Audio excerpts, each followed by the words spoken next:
Hey friend, welcome back to the Street Cred podcast. I'm Elijah Delport, and today I wanted to cover the topic of the three pillar strategy.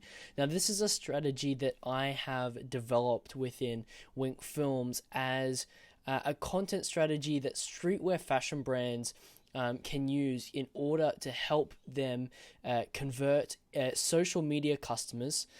So this is any audiences on Instagram, TikTok, they're the major platforms, but others, and converting social media audiences to buying customers, and not just first-time customers, but loyal customers. And I really believe it is helpful for that. So what exactly is the three pillar strategy? Well, as I said, it is a content strategy, and it is broken down into three major pillars. And each pillar represents a major content, if you will. And so a pillar is basically, you have your long form content, as we know, and so a pillar represents that piece of long form content. And each content pillar should be able to be broken down into at least one piece of short form content. So that means that with three content pillars, you have three different pieces of long form content that can then be broken down into three other pieces of short form content, which means, with three pillars on in a very relative time scale, you're putting out six pieces of content. And these are things that are consistent and repeatable.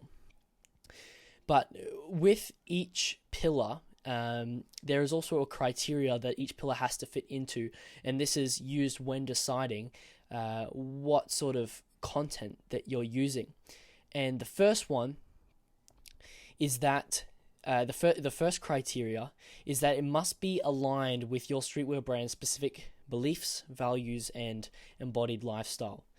Now, this does mean that you do have to do some sort of brand work before you're able to create a three pillar strategy. Most brands will have this, some won't, or they'll have some elements of it, but they won't have maybe a lifestyle or a specific niche that your clothing brand targets. And this is anything like a lifestyle or niche for your clothing brand is anything from basketball to coffee to 90s hip hop.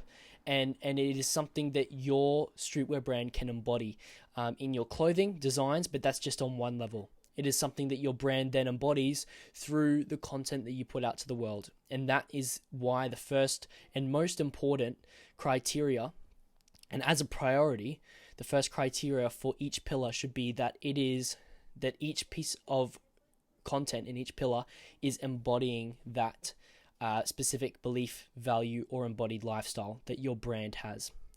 The second criteria for each pillar is that each pillar must be executable and sustainable within the full-time schedule that comes with running a streetwear brand.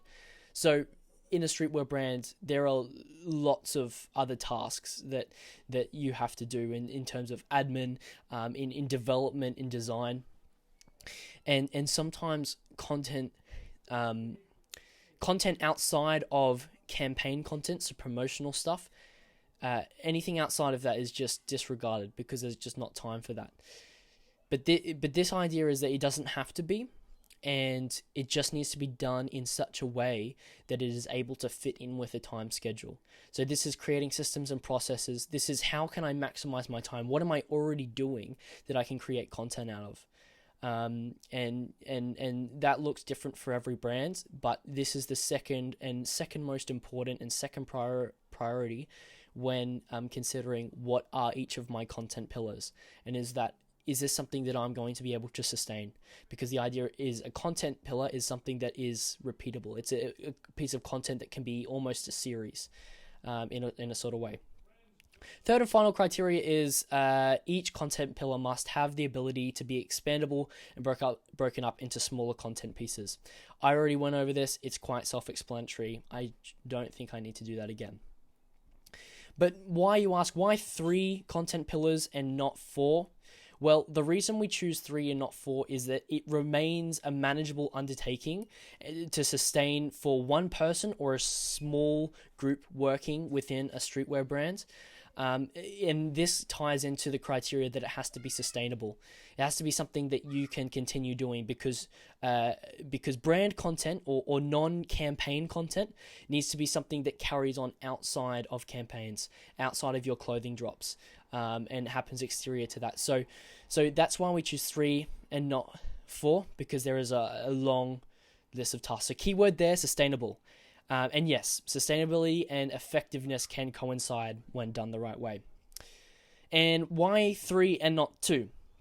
Well, if we do some pretty simple math, and again, assuming with every content pillar or the long form content that there is a broken down content piece or the short form content, that would suggest that there are 2 pieces of content for every content pillar. And so if we do some simple math, if you have 1 content pillar, times that by 2, that's 2 pieces of content. 2 content pillars times that by 2, that's 4. And if you have 3 content pillars times that by 2, that is 6. And so what this means is simple multiplication suggests that you are maximizing output with 3 without overextending yourself. Again, this is for a single person or a small group. This is most streetwear brands. If you're running under 200,000 followers on Instagram, you'll likely fit into this category. And that's why we use 3 and not 2. And more than that, it also allows for diversity. So audience respond well to diversity in a specific topic. So that then ties into the criteria that the content pillars reflect your specific embodied lifestyle or belief or value that your brand is working under. Suggest that's basketball. You have 3 different pieces of content. They're equally diverse, but specific to that specific lifestyle. So to conclude all of this and put it all together, when done correctly, this 3-pillar content strategy process should engage customers in a way that follows the one-time buyer to loyal customer turnaround process, resulting in you selling more garments and scalability for your streetwear brand in the end. And this it really works in cooperation with your campaigns and clothing drops. Although this does not outline the content that you post for that is pretty self-explanatory. For any clothing drops, you're posting lookbooks and studio sets, and that's quite self-explanatory. This 3-pillar content strategy works outside of that. Should be something that's sustainable, should be something that fits in your brand, specific to your brand's lifestyle. And again, if you don't already have that is something that you need to formulate beforehand. But in the end, the ultimate goal of this is that it brings the eyes that then eventually help you sell out those drops and allow that scalability potential for your streetwear brand. So this content outside of your campaign promotional content brings the eyes in. So then eventually when you do your next clothing drop, when that comes around, you have the eyes, they're there. They're hooked on your lifestyle. They're hooked on the belief or system that your brand embodies because they feel they also embody that. Okay, I think we pretty much hit most points on that. This is a very general and broad overview. I want to explore this idea a lot more in the future.